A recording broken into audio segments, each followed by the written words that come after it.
বাংলাদেশ জামায়াতে ইসলামীর জাতীয় সমাবেশে যোগ দিতে দেশের বিভিন্ন প্রান্ত থেকে ইতিমধ্যে গতকাল 7 দফা দাবি আদায়ের লক্ষ্যে রাজধানীর ঐতিহাসিক সোহরাওয়ার্দী উদ্যানে জামায়াতের জাতীয় সমাবেশে লাখ লাখ মানুষের ঢল নেমেছে।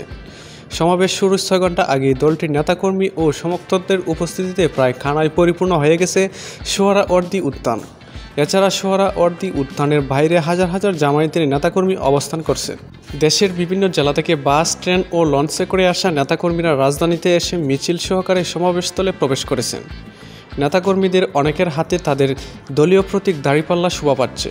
দাঁড়িপাল্লা ও দলীয় মনোগ্রাম সম্মিলিত টি-শার্ট পাঞ্জাবি পরে এসেছে হাজার কর্মীরা। শনিবার 19 জুলাই ফজরের পর থেকে সোহরাওয়ার্দী উদ্যান ঘুরে এর চিত্র দেখা গেছে। নোয়াখালীর সোনাইমুড়ি থেকে আসা জামায়াত কর্মী সোহেল হাসান ঢাকা পোস্টকে বলেন, শুধু আমাদের উপজেলা থেকে 40টি বাসসহ বিভিন্নভাবে কমপক্ষে 30,000 মানুষ এসেছে।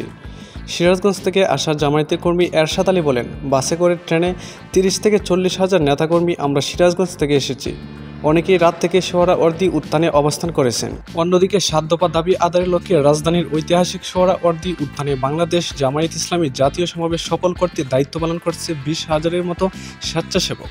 ভোর থেকে সমাবেশে আশেপাশের কয়েক কিলোমিটার এলাকা জুড়ে বিভিন্ন পোস্টে স্বেচ্ছাসেবকরা দায়িত্ব বুঝে নিয়েছেন। শনিবার ভোর থেকে হাইকোর্ট এলাকা, মৎস্য ভবন, শাহবাগ এলাকার বিভিন্ন স্থান ঘুরে এ চিত্র দেখা গেছে। স্বেচ্ছাসেবকরা সবাই একই ড্রেস পরে বিভিন্ন স্থানে অবস্থান নিয়েছেন। তারা দেশের বিভিন্ন জেলা থেকে আগত নেতাকর্মীদের সহযোগিতা করছেন। কোনো অঞ্চলের মানুষ কোন গেট দিয়ে প্রবেশ করবে তা বুঝিয়ে দিচ্ছেন। 7 দফা দাবি আদায়ের লক্ষ্যে রাজধানীর ঐতিহাসিক সোহরাওয়ার্দী উদ্যানে আজ জাতীয় সমাবেশ করছে বাংলাদেশ জামায়াত ইসলামী।